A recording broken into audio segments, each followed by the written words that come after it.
Now in the last video we did on this truck, I built this thing to withstand some off-roading. The real kicker is, this is an absolute base model work truck spec Tacoma. I lifted it, I put new wheels, new tires on it, and I made this thing up a mountain local to me here in LA. But after doing that, I noticed one big problem I had after all these modifications, and that's rubbing. So I'm gonna show you the most common place that you're gonna be rubbing after putting bigger tires on your 5-lug second-gen Tacoma, and I'm gonna show you the easiest way to remedy this issue. Trust me, it's literally 3 bolts. First things first, we're gonna wanna cut the wheel all the way to the right so we can have some room to work. So now that we're closer in, I can show you that we just need to remove a couple of these clips in order to gain access to this big black chunk right here. I just bought this plastic pry tool kit for $5 online, so as long as it holds up, this is absolutely gonna be money well spent. The metal pry tool ended up working way better than the plastic one, but because of how strong the metal one was, it caused a separate issue, as you can see here, where the clips just started breaking. So I started using these channel locks to try and pull them off, but at the end of the day, honestly, just don't be afraid to destroy some of these. You can get a pack of them for just a couple bucks online. Better to replace them in my opinion. Just like that. Now we're able to bend this whole liner up out of the way.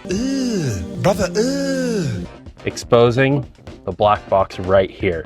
First, let me go ahead and clean some of this away. Thankfully, this is a California car, so I don't really have to worry about rust back here. But if you live in a rusty area, please take the time to make sure that you don't have any hidden rust spots growing. And now here's the real meat and potatoes of this operation. We have 1, 2, and 3 bolts. Once these bolts are removed, this black chunk of metal should just come right off. Just break out the trusty 10 mil and go ahead and loosen them all up.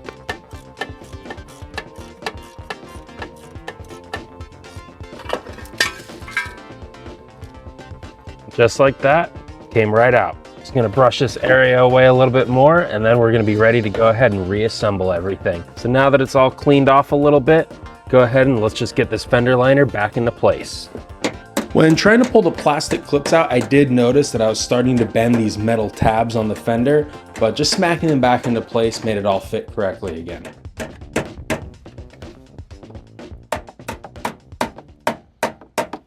So now with those tabs back in place, we can go ahead and make our cut.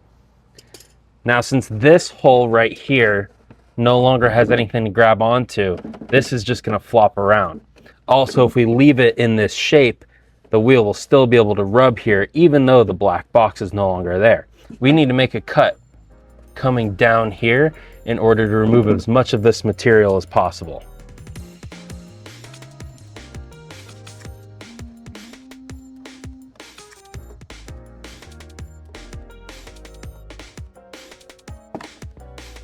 There we go, nice and clean. So since I don't actually have any of those new clips I was talking about, I'm gonna grab some zip ties and throw them in place just for now, but I recommend just getting clips. Unfortunately, I'm just not completely prepared. Drilling into the fender liner here might be controversial to some of you. I only am doing it because I've had a couple S chassis before, which means I'm used to holding body panels together with zip ties. So like I've said, please just get the correct clips for this and you won't need to drill into the fender liner and add zip ties. Now, once this is all back and secured here, you can see we still have this very floppy, loose section. There's a way we can solve that. You could potentially put another hole back here somewhere and throw a zip tie in, but I'm gonna try just heating it up and reforming it with a heat gun.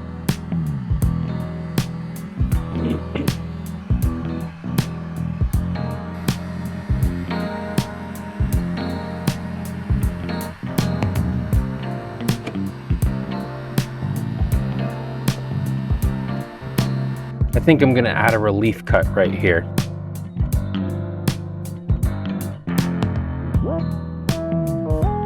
Probably just remove this whole bottom section.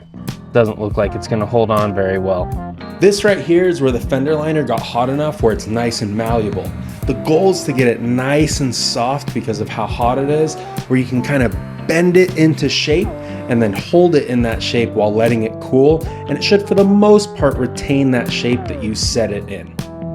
Pretty good. I just trimmed a little bit of additional excess material and this side was done.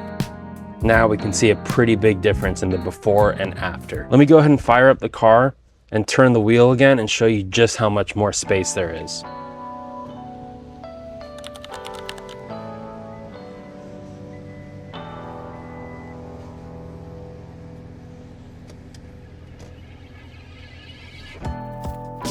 And here I quickly did the driver's side.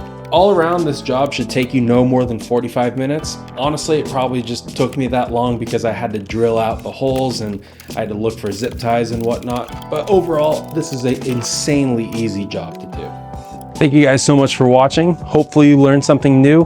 Please like, subscribe, and comment down below on what you want to see next on this Tacoma.